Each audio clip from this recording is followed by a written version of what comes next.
Hey, what's going on, everyone? Welcome back to Big Discussions 76 Sports. Give me 1 second here.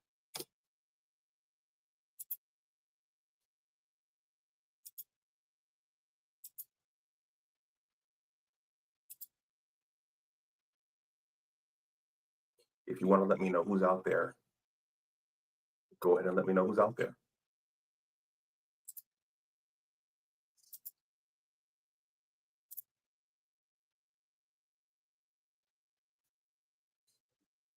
This. All right, there's an ad.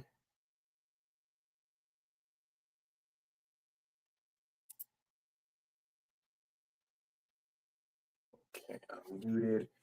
What I'm going to do is I'm going to pin the link, the StreamYard link to the chat. So this way, whoever comes and who wants to come up, you can come up. I just have a few things to say about tonight's game. And yeah, then I'll wrap up if nobody comes up. But let me, okay, this.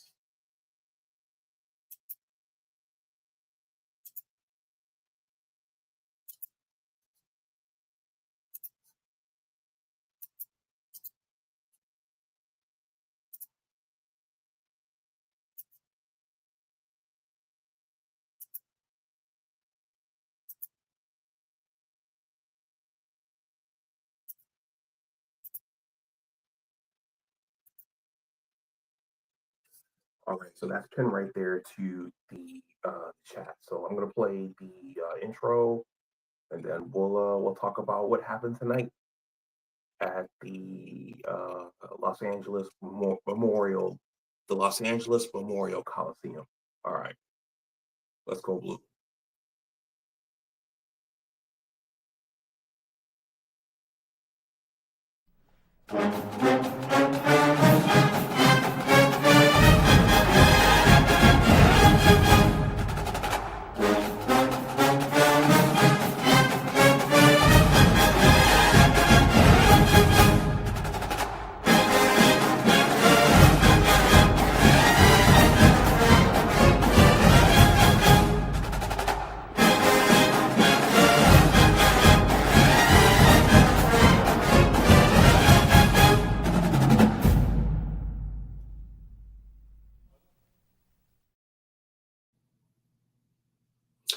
All right, everyone, welcome back to Big Discussions 76. Okay, we got the Dom Father. So before I even jump in here, let's just bring up the Dom Father, the Dominator, readings by Dom. Let's see what Dom has to say about tonight's 31-13 loss to the USC Trojans. Shout out to Lincoln Riley and his walkie-talkie. All right, let's bring Dom up.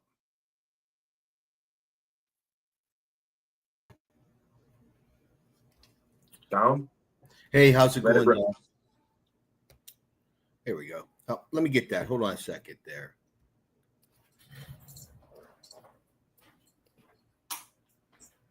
Okay, we have Keegan here as well.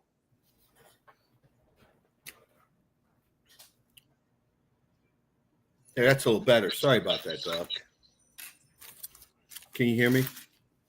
I can hear you a little bit. I'm doing this on my. Okay, hold on. That's why. Hold on.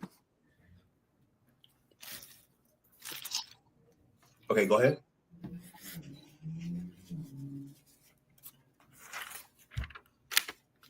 I tracked. Okay. I tracked that second quarter drive when we started on our own 14, made it 7-7. And I tracked every play. And I also tracked when the ball was being snapped, when the play clock was running. Okay. I'm not going to get into all this. I could scan it and email it to you if you care. But the reality of it is snapping that ball early. I mean, 16 seconds, 27 seconds. I totaled it up, Doc. It was 94 seconds left on the clock because of being undisciplined as to when it snaps the ball. And that's Lindsey's fault just as much as it is Bryce's. So you tally that up, it's a minute and a half. It wouldn't have been on the clock. I question whether or not Southern Cal gets that touchdown, and we go 7-7 into halftime. And I said it on Maze's channel a minute ago. Bryce is not RPO, JT Barrett the third. He's not. He's a pocket passer. Did you see those passes he was throwing before the interception right there near the end of the game? Mm-hmm. I say Marino, pocket passer, but, what do I know, And it's the same thing. And everybody's like anti-Sharon. And it's Chip Lindsey. And his inability to – this one drive was a good drive. I mean, it started at 9:13 on the clock, and we were done as SC got the ball back with 3:03. So we took 6 minutes off the clock in that second quarter drive where we had the touchdown to McCauley. Okay? 6 minutes. Could have been 7.5 minutes, but it was 6 minutes. It's Chip Lindsey, and I'm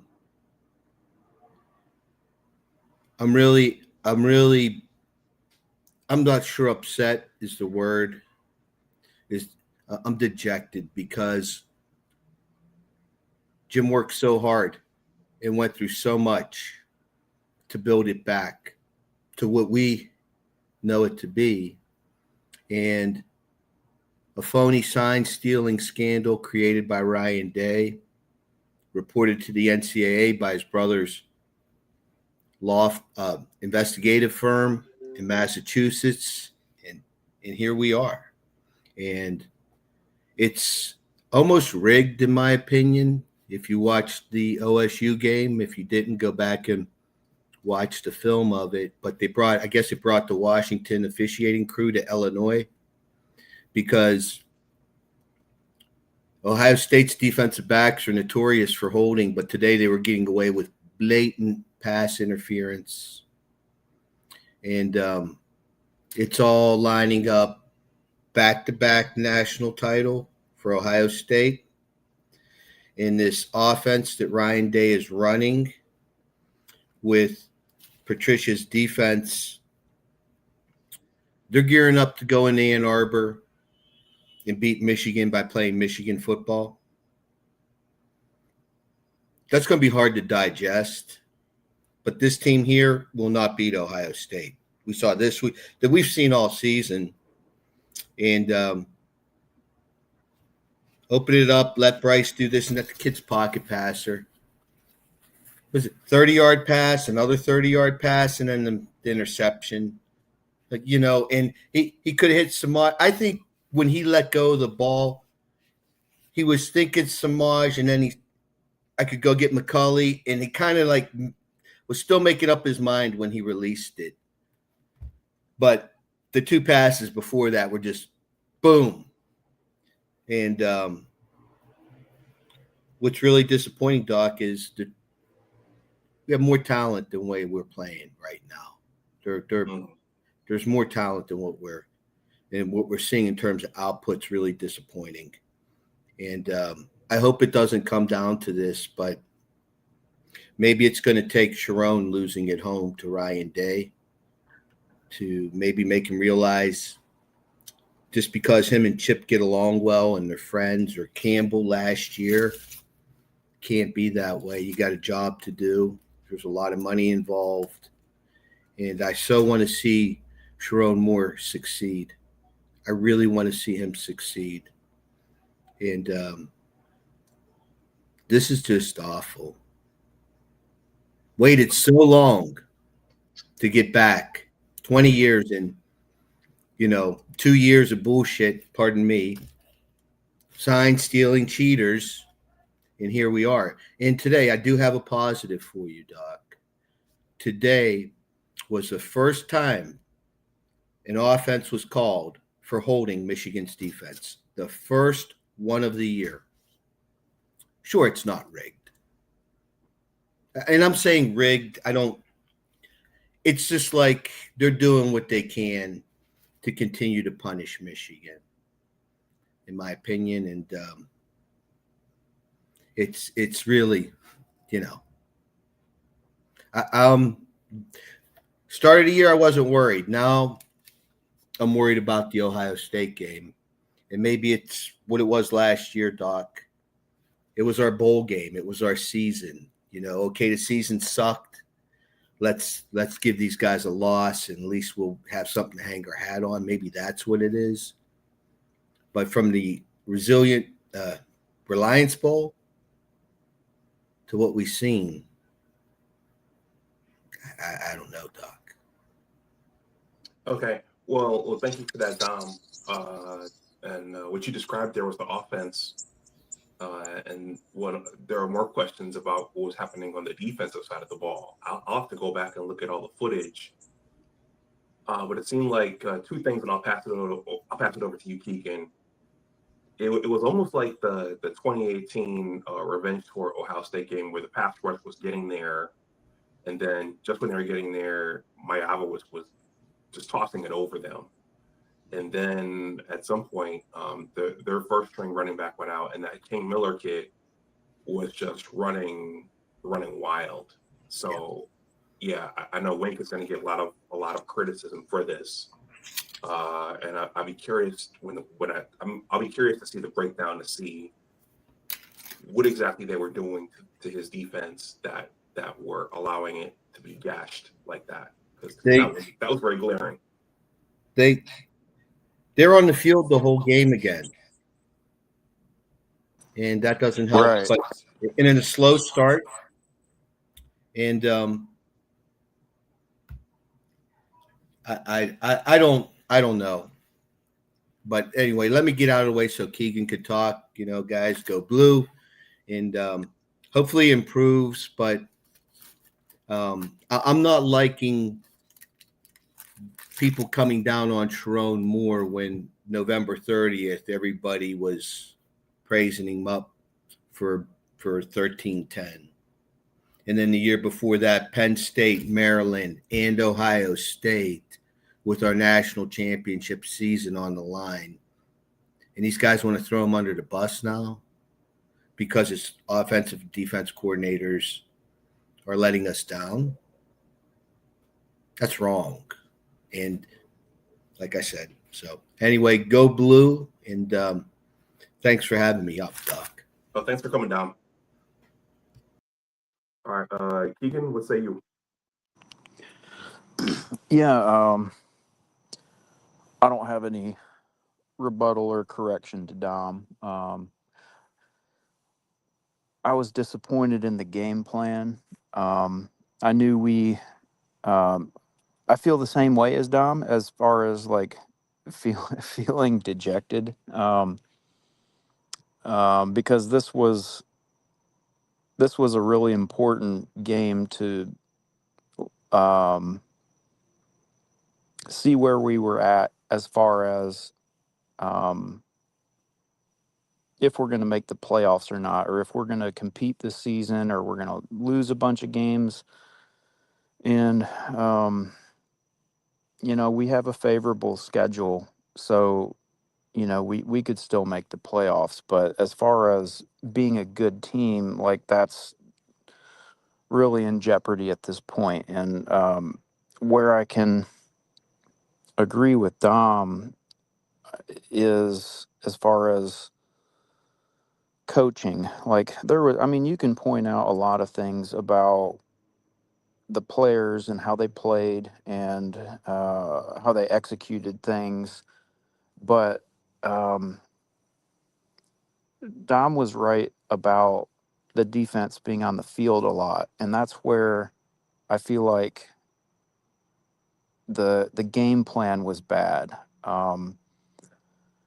I had conversations with people, and went on TJ's show Thursday, and I was on a couple different shows, some not as big, and I feel like the way I know, like you see the stats that USC can be thrown on, but what Michigan really needed to do this game, whether we could do it or not, was run the ball and try to control the clock and keep USC's offense off the field.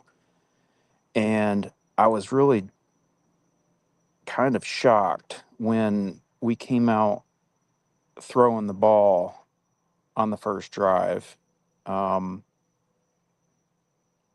we needed to, in my opinion, I think we needed to run the ball and be a little bit balanced, but not go pass first in this particular game, because you can't get down, as Michigan. You can't get down on USC early, um, and I felt like the correct game plan would be to run the ball and just hope that it works, and then pass if you have to on third and long, whatever. Like, be predictable, but that's how they had to play the game. And if that doesn't work, then make adjustments. So I was disappointed on how this was game planned, um, and obviously the execution um, wasn't very good either. But I can talk some positives. But what do you think of the game, Anwar? I wanted to come on here and support your channel, and um, I don't really feel like talking to people right now, but I wanted to help you out. Appreciate this, Keegan. You know, it really, yeah. The first drive was very pass intensive, and you would think, okay, our strength is Justice Haynes, so set that up first, and then try to get the passing game going. But they were deliberately trying to pass the ball first. I think when Justice went out, I think that was a blow to our offense. Yeah. But otherwise, piggybacking off of what Dom normally says, I couldn't really see a rhythm in what we were doing. I really couldn't see a rhythm to the play calling, if that makes sense. The game was in reach, but the offense just couldn't. It just couldn't get some. It just couldn't get any continuity. Yeah. Let's see. At halftime, yeah. So it was in the second quarter. It was 7-7, and at halftime it was 14-7. The game was within reach. I think some of the things that plagued us early on plagued us here. Jair Hill had a big missed tackle before USC put up that second touchdown. Yeah. I think that in the third quarter, we got the ball back. There was that killer Andrew Marsh pass interference call where he blocked the guy before. I think it was that McCulley caught the ball. That basically shut that drive down. And then after the Makai Lemon kid got the unsportsmanlike conduct call, we gave up that big run. So there were just, I don't know, man, they were just mishaps. And there was a lack of discipline all around, combined with the coaching and the holes in the game plan. Yeah. So It was go ahead. it was a little stunning. The D line performance was kind of mind boggling to me. Like, they weren't getting much pressure. I liked how they were using Barham. He was getting pressure, and Derek Moore had that nice bull rush towards the end of the game. But yeah, they just they didn't have much. Like, they're tired too. Yeah. they're getting gashed and they're tired and we're not sustaining drives. I mean, that's why you keep the offense off the field. So, when we do that, the defense is going to look bad. So, but there were some positives as well. Well, you know what? Keegan, before you go on, I thought there was a stretch there in that second quarter where it seemed like the defense was able to slow down the USC offense. Yeah, Derek Moore got a tip, Jay Sean Barham got a tip, and they were able to get them off the field. But like you said, our offense wasn't able to keep them fresh. They weren't able to sustain drives. So right. it looked like they had something going there for a moment. But if your offense can't sustain drives, then your defense is going to go back out there. And the Right. Miami kid, the Jada Miami kid, he was too good. And the Makai Lemon kid, they're too good to keep putting them back out there. And then they were Right. getting their other guys going too. Yeah, that's a great point. The defense was capable at times.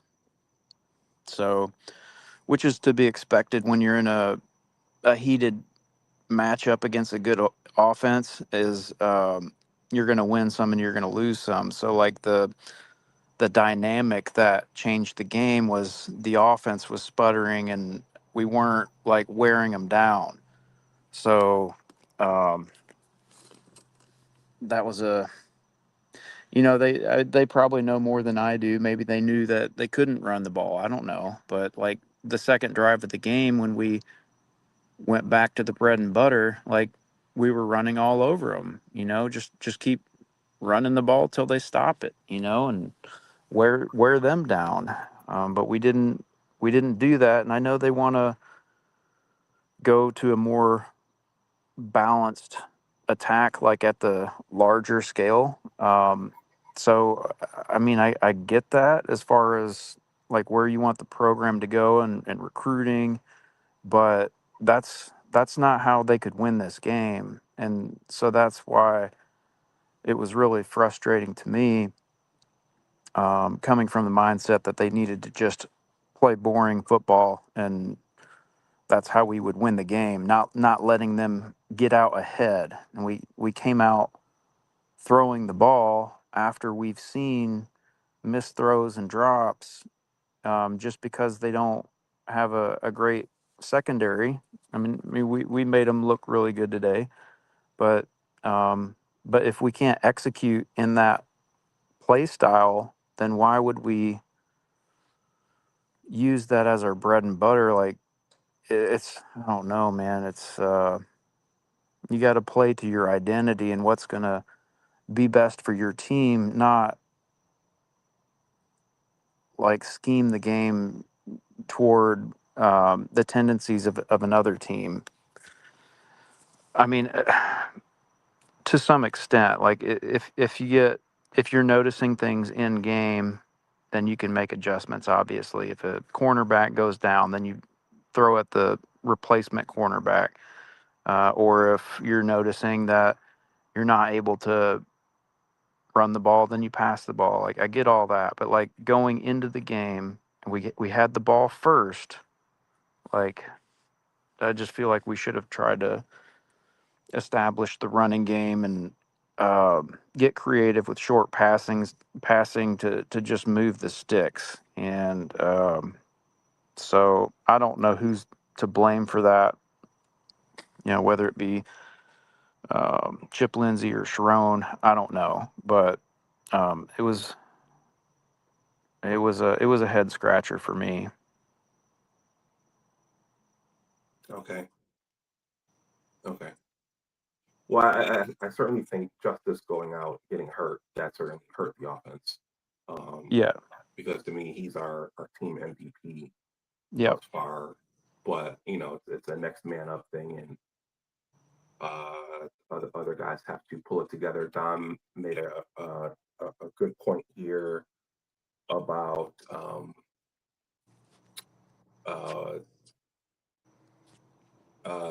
not one pass to a tight end. I thought Marlon Klein caught one or two. I'm going to go over the stats before I let the stream up, but I feel like we should be getting more out of Marlon Klein, and we're not getting that right now. Yeah. Yeah, the tight ends were invisible tonight, so I don't know. I don't know what's up with that. That's like the strength of our offense. I don't.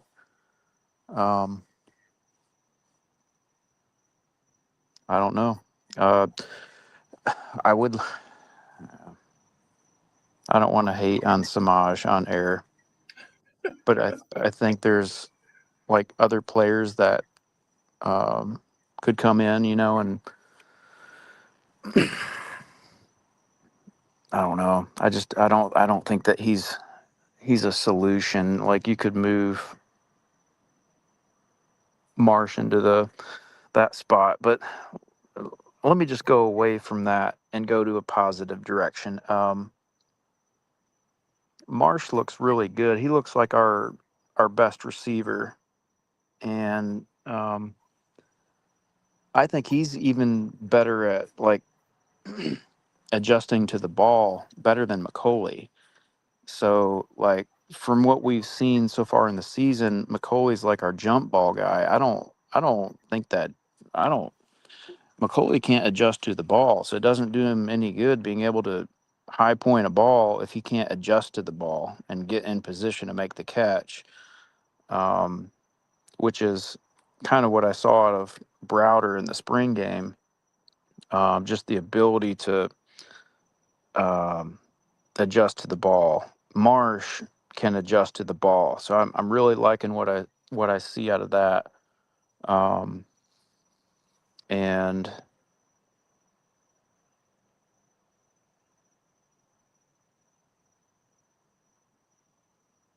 yeah, Marsh Okay. Marsh is the good spot in this game, I think.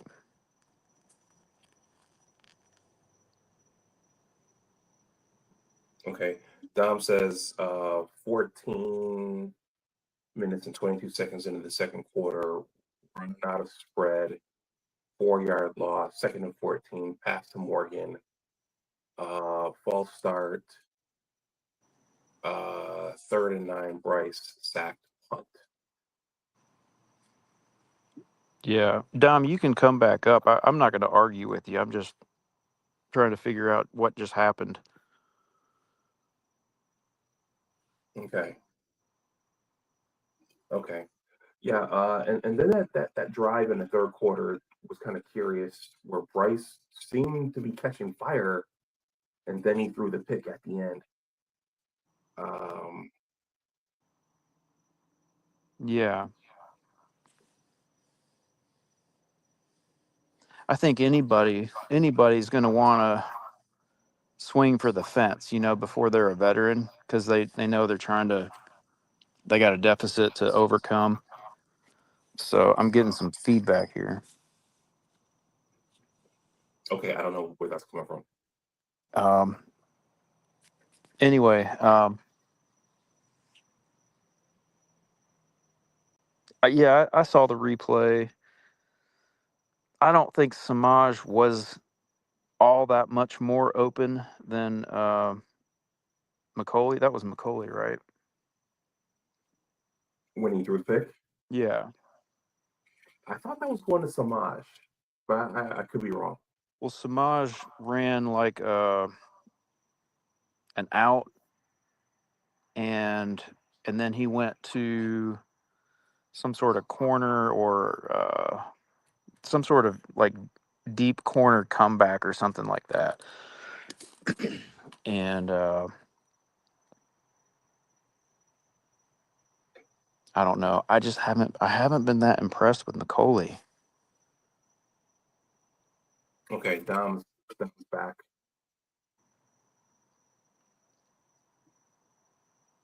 I know it was a bad throw, but you got to fight to like contest the ball, and it just seems like McCauley doesn't make those quick adjustments on the ball. Marsh has that like intuitive competitor, quick reaction ability. I think he's the only guy that we have that is able to do that. Like, to see the trajectory of a pass and react quickly. I think Marsh is the only person that I've seen out there that is able to do that. Okay. What's up, Dom? Hey guys, I had to take my contact lenses out. Yeah, it's like, to me, there's a lot of things that need fixed. It's not, well, if we could take care of this and clean this up, we'll be good to go. There seems to be a lot that needs to be cleaned up.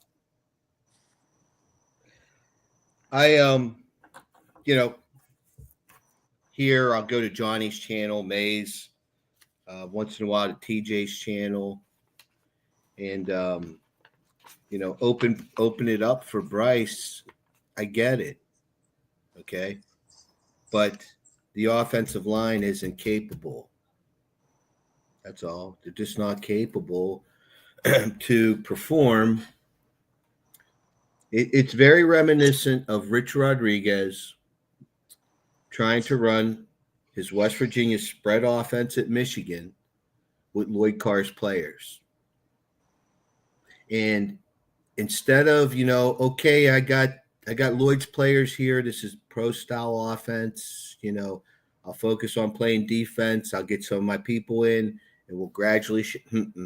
No, we're going to stick with the spread. And Forcier was that the guy that eventually got in. It's just, congratulations to Rich Rodriguez and his genius, because he holds the record as the worst record in a season for 146 years of Michigan football because of that mentality. And in my opinion, ever since he's left West Virginia, he's been a bust.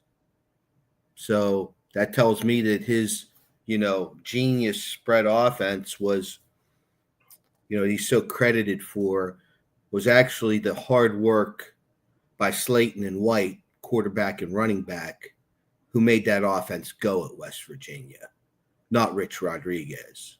And when he didn't get Terrell Pryor, he didn't know what to do. He just didn't know what to do. And it's Chip Lindsey reminds me of that type of offense. Urban Meyer ran that RPO offense. And I'm sorry,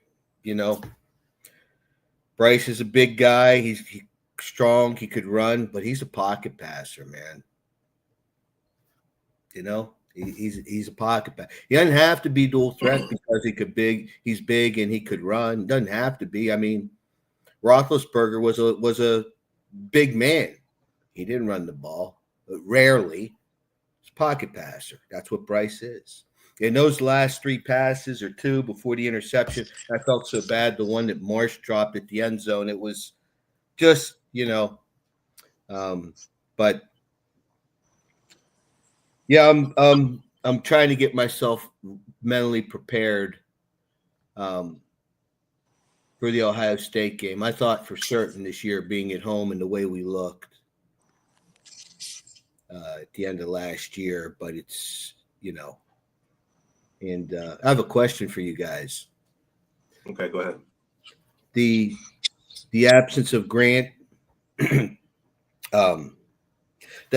absence of Graham and Grant. Do we miss their physical ability, or do we miss their leadership on defense? Because I asked that because we had Sanders still for the championship team. He was the defensive leader. Last year we had Grant and Graham. This year it should have been more. He started a little bit late. I really don't think we have leadership from the players, both on defense and offense. I do. Got Rod Moore back, so he's on the field. That's proven leadership from our tenure of success. And I I think the same of Ernest Hausman. I don't have a lot to back that up, but I think you might be right at defensive line. I don't know that we have. It's a question mark for me. I don't know. I'm not saying that I'm questioning it. I just don't know whether or not we have. If the leadership is a big deal at the defensive line, I do know that um, we currently, that's probably our biggest problem right now, is our defensive line, and that was pretty shocking to me to learn that tonight. I mean, there was some red flags in previous games, but yeah. So I don't know, man. We're gonna have to find ways to win games differently because um, you're right. Mason Graham and Kenneth Grant were winning us games that we shouldn't win later in the season. Now, to be fair, if you're gonna compare and contrast, we weren't winning these games until later in the season. So uh, I remember last season, and if we were having this conversation with ourselves last season at the same time in the season, we would have the same disparaging points, um, and then we turned it around. So um, it doesn't redeem that we have 2 years in a row where it's a downward trend, obviously from a national championship, but just a downward trend in the program as a whole. And so Dom, you're talking about coaching. How long do we give Sharon? This isn't like an attack. I'm just asking what your opinion is. Well, I think Sharon should have 7 years. That's what Harbaugh had before he beat Ohio State. He lost to Michigan State. Jim had a lot of years, and it was after that COVID season that finally we had, was it McDonald and then Minter and Herbert came along, I want to say in 2019 or 20. And he brought the coaches in um, to get the results that he wanted. And he knew to beat Ohio State, that type of offense, you got to possess the ball and keep them on the sideline. You know, that old school boring football. And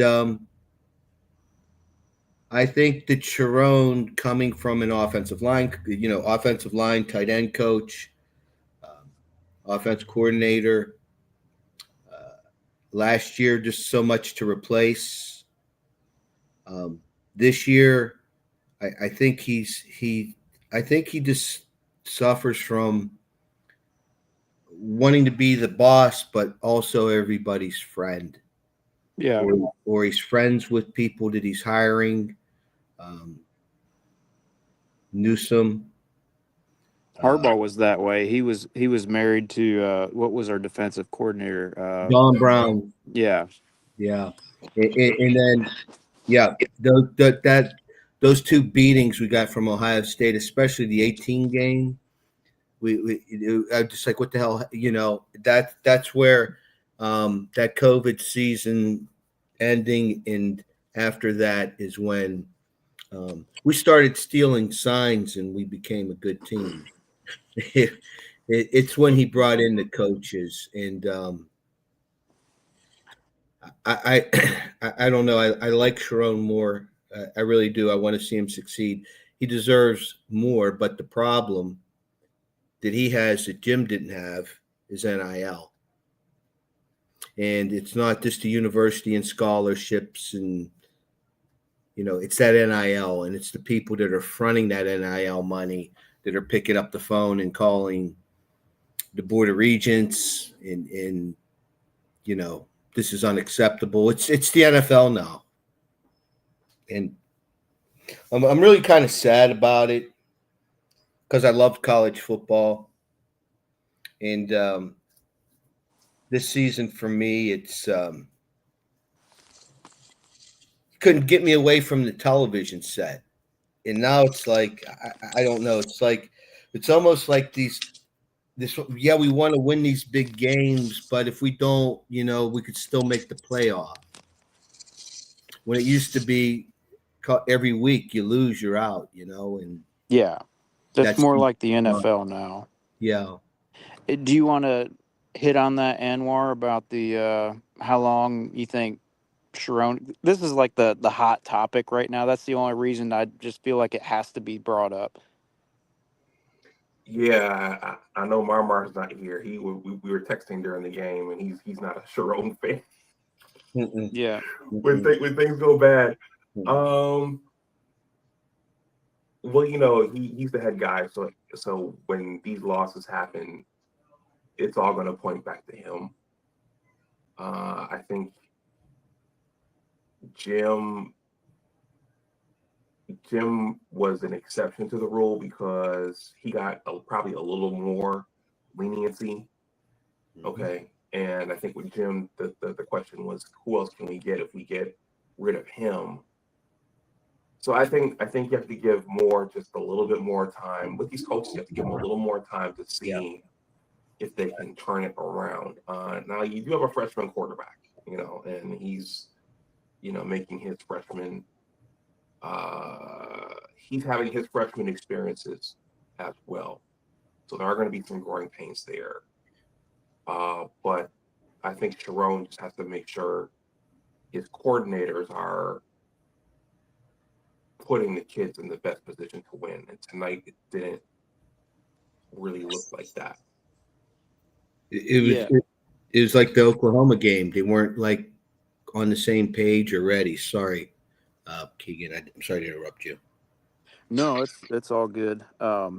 So I appreciate y'all's thoughts on that. So, like, what do we do moving forward this year? Like, I'm not asking like what you think the results will be, how we'll make the playoffs, if we'll make the playoffs. Like, what's the next step this year? I think we've got who do we got next? Washington. Washington. Mm-hmm. So, I mean, man, at this point, that game's looking like a coin flip. It's at home, right? We're at home. So I think we need to come out and show a lot of heart and discipline and execute. And then we've got, I think, Michigan State, maybe Purdue, Northwestern, Maryland, Ohio State, something like that. Yeah. Maryland's looking tough. So I didn't mean to get into the results orient. I'm a results oriented guy, so that's right where my brain goes. But like, what do we need to focus on for the remainder of the season to improve this team? I think, and I'll touch on what Doc was saying.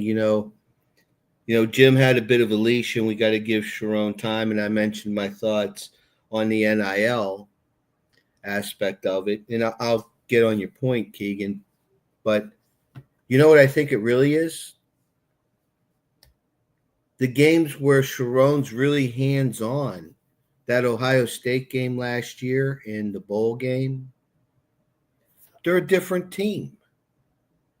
It's like where you been all year. And you expect it now, and I don't know if he's delegating too much, placing too much trust, but it looks that way. And what's the way to fix it? Well, the offensive line is a problem. Physically, mentally, fundamentally poor. They seem to have difficulty going from running, and then the next play we're going to pass the ball. And I think it should be just simple, like when you're running, there's an offensive lineman, you're coming off the ball, you know where you're going. You have your assignment. When you're pass blocking, you're back on your heels and you're kind of looking. I think to run the ball, throw the ball to tight end. We didn't have one pass to a tight end today. Use some motion. Johnny O always says that. No formation changes, no motion, no eye candy. Line it up snap the ball, and use, I'd say, play action, but screw the play action. Let Bryce stay in the pocket and throw the ball, and let's do that run, and have Bryce take the ball from under center, drop back, and throw the ball. If you don't want to show a pistol or a shotgun, but the weak links, the offensive line, in their ability to transition from a run play. Okay, now we're going to throw the ball, and the stupid bubble screens. He's got to stop with these stupid bubble screens. It's just, second quarter. That's what I put up there was what had happened. I put that up there, Doc. But we had a false start, and then Bryce gets sacked. And the one sack again, he's going to get hurt, and that's what concerns me. Yeah, after that one play, he was limping. And he shook it off. But yeah, they twisted him around pretty good. Those 3 USC players. I thought that should have been a penalty because he slid on the play. Yep. Go ahead though, Anwar. Sorry. So Dom. So basically, I mean, you're basically right. But Klein caught one ball for 5 yards, and he's the biggest. I missed it. Sorry. He's the biggest target out there. I missed that one. So sorry. Yeah. So it's interesting. So as opposed to, I mean, he can fit the balls out into Marsh and McCauley, but it seems like Klein should be being used more. Being such a big target in the middle of the field. I'd like to see them use the play. Do you remember the 97 championship team? They ran the play, I don't know how many times, but Greasy would roll right, and Jeffrey Tooman was a tight end, I believe, would go up 10 yards and go to the sideline, and Greasy be rolling right, and Greasy would throw it to the tight end. It was 10 yards like money anytime they needed it. They used that play so often. I think if we could have a couple plays like that Bryce and the receivers are comfortable with and use them, if we're not good at a lot of things, let's just kind of get good at a couple things and stick with that. Yeah. That's a good point. We haven't seen much like play action bootleg. Well, for one, we're not setting up the run really well to do that with like tight formations. And I expected I expected more of a screen game from Chip Lindsey, and I haven't seen much of that. That was what I was excited to see. Like USC, it seemed like they ran screens the whole first half, and I don't know. We couldn't adjust. Yeah, it's I don't, and Wink in the defense with this giving up a touchdown to your opponent on the first offensive possession. Where the hell this gets started? I don't understand. I just don't understand, and I feel bad for Sharon, and I'm not a Chip Lindsey fan. He might design good plays, but his capacity as to what he's going to call is pathetic. I'm going to stick to it. We'll see where we are at the end of the year, but if you can't run the ball, you can't run simple pass plays. Why are you trying all this like spread, and we're going to run it out of this spread, and we're going to trap when your offensive line's incapable of doing that? And I don't know. I'd like to see Shamari Earls get some more playing time. Jair Hill had a bad game. Yes. Jaden Sanders was getting cooked. He had a couple good plays. I didn't see that question. Do you want to hit that? Yeah, might be a Buckeye here or somebody. Yeah. Somebody else. Yeah. Where do we get Henry. Energy as energy? Yes. Tony V. Such energy. Well, Tony, Well, did we don't have a lot of energy right now, so I see you're taking your shots. So enjoy it while you can, I guess. well, Yeah, I think one of the things they have to fix is the tackling, the open tackling. Oh. Jair Hill missed the. I think what might have been the King Miller kid spun off him, and Jair had him, but he just didn't wrap him up. So that's the fundamental thing that the 2022 team and the 2023 team did really well. That seems to have fallen off. Hey, Doc. Yeah. I forget sometimes. It's only 9:30 here, so. Yeah, I was gonna tell you guys. I'm gonna give me your party shots, and I'm gonna read the stats, and I'm gonna log off. Yeah, it's after midnight here. Hey, thanks for having me up, Doc. And it's always a pleasure to be on your show and have conversation with you and Keegan. And I just hope somehow, like last year, I was confident in the Ohio State game. I knew that Ryan Day and the pressure, and it got to him. And that's the only thing I'm hanging my hat on is no matter how good things are going, when that man walks into Michigan Stadium on November 30th, that pressure sets on him, because if he loses 5 in a row, a national title or no national title. But the way we're playing, I don't. They need to focus on that. I don't know. Anyway, guys, thanks for having me. And some way, somehow, go blue. Thanks, Tom. Take care. Tom. Appreciate it. Take care, Keegan. All right, Keegan, what say you? I don't know. Hopefully they have their team meeting and they pull it together earlier than they did last year. So we'll just have to see. Right now, it's pretty tough right now, but there's a lot of season left. So we can either give up or we can hope to squeeze out a few wins now and hope the team begins to gel. And then, who knows? It's only 2 losses. We're 4-2. Yeah, I guess that's what I got. Let's. It's 1 week at a time right now. Beat Washington. Don't overlook anybody. Beat Michigan State. That's what I got. Go Blue. Appreciate you having me on, man. Okay, Keegan. Thank you. Yeah, everyone. So yeah, it's a long season. We're about at the halfway point, and there's still a lot of football left to be played. But which way is the team going to go from this point? Are they going to go steadily up, or are they going to go steadily down? Let me that. Yeah, the angle on this camera.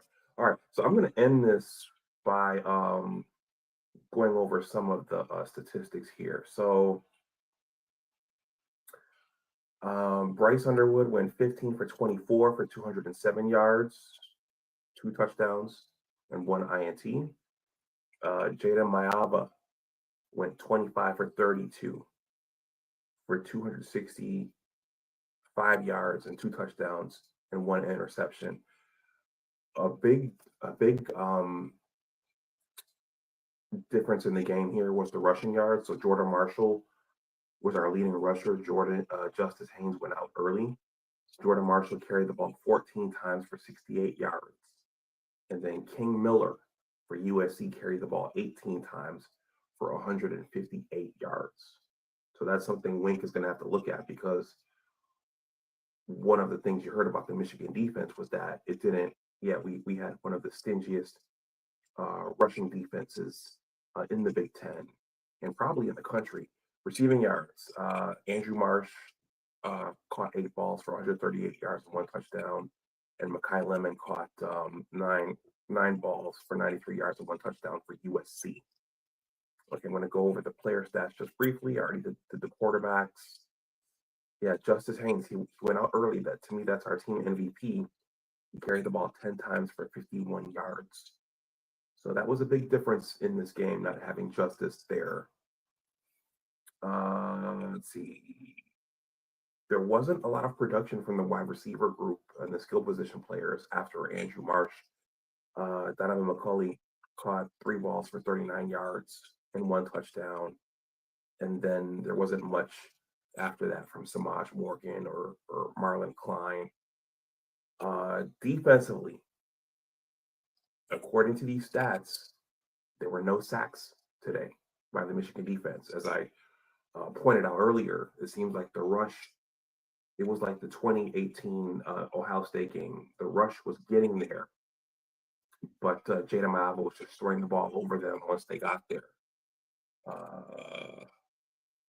Let's see. Let me go over the team stats really quickly.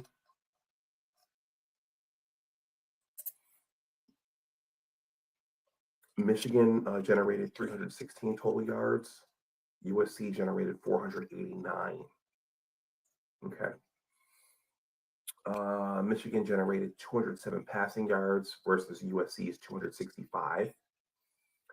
Michigan generated 109 rushing yards to USC's 224. Okay, Steve, I see you. Give me a second here. Michigan averaged 5.5 yards per play versus USC 7.2. Michigan gained 17 first downs versus USC's 24. Michigan was 2 for 9 on 3rd down versus USC was 6 for 12. Michigan was 0 for 2 on 4th down efficiency. USC was 1 for 1. Michigan ran 57 total plays versus USC 68. Okay, Michigan punted 2 more times. Michigan had 4 penalties for 37 yards. You can't have those on the road. And Michigan threw 2 interceptions versus USC's 1. Michigan held the ball for 26 minutes and 38 seconds. USC held the ball for 33 minutes and 22 seconds. I'm going to bring Steve up to end this out. Let's get it.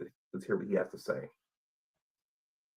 Steve, what's going on? How you doing? I'm doing well. How you doing?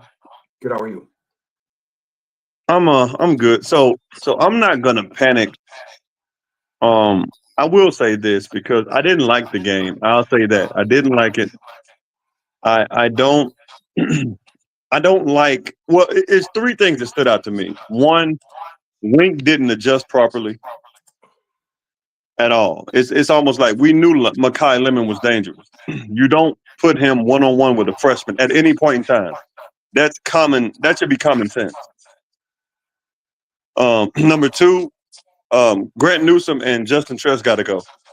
They got to go. The offensive line, they're not good. The strength and conditioning has been piss poor. Like Justin Tress is just not good. He's not. He's not Ben Herbert. He's just not. So I would anticipate that after the season, because you know how Michigan typically does it, that Grant Newsome will be gone, as he should be, because he's not good, and Justin Tress. And 3, as far as the running backs, I like what Jordan did, but there were some times they brought in number 24. I don't know who that cat is. Don't know who he is. Why was he in there? Like, why? Where was Jasper Parker or so, like, anybody else? You get what I'm saying? Yeah, it's almost like that was Bryson Kuzel. Okay, so it's like the moment is too big for Coach Moore. I like Coach Moore. He just seems he's not incompetent. He's just not the coach that he's going to be. That's what we need. Who he's going to be right now. We need that. He just they make mistakes and it's almost like, well, that's all right. Ho hum. I'm getting paid. Win or lose, it doesn't matter. That's not what we're used to. We're used to Coach Harbaugh being fiery, passionate, ripping people, and Coach Moore is just just a nice, it's a beautiful day in the neighborhood type of coach. You're not going to win like that. You're just not. You got to be like, that's the problem with this NIL age, is like people don't want to hold players accountable, especially in public. In private, they might. But that's why Coach Saban was so great for so long. He would rip his players a new one on camera, and you would see, and they were scared to mess up. Nowadays, coaches they want to be the players' friends. We don't need a friend. We need a head coach.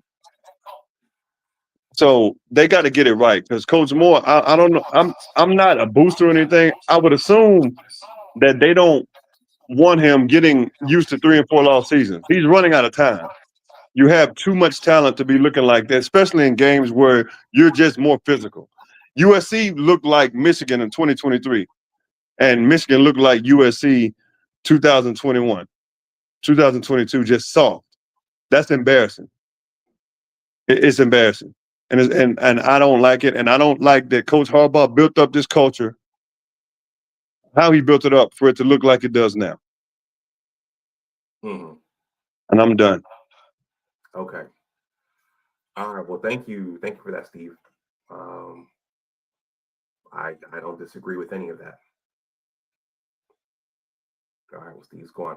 All right, everybody. I'm gonna wrap this stream up. It is late here. You know what? But let's get a quick word from let's see, where are my media assets? Yes, banners, brand.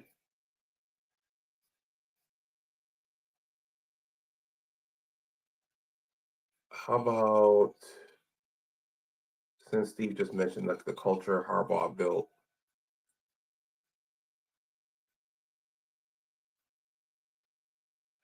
how about a word from Jim just before he won a national title? With the right approach, with the right work ethic, with the right team first mentality and teamwork, that you can make anything happen. You can bring anything to life. All right, everyone. Hey, it was a rough game. It was a rough week for me too at work. So it was a rough week for everybody. So the season's not over, but this was certainly a critical game. Let's see where the team goes and where they are by the time November 29th rolls around. All right. So let's see. So go blue. As always, remember that your attitude determines your altitude. Always try to do your best. Take care, and I will talk to you the next time. And if you are if you're part of the replay gang, let me know what you think about any of this in the comment section below. All right, everyone. Yeah, go blue. Take care, and I'll talk to you the next time. Bye-bye.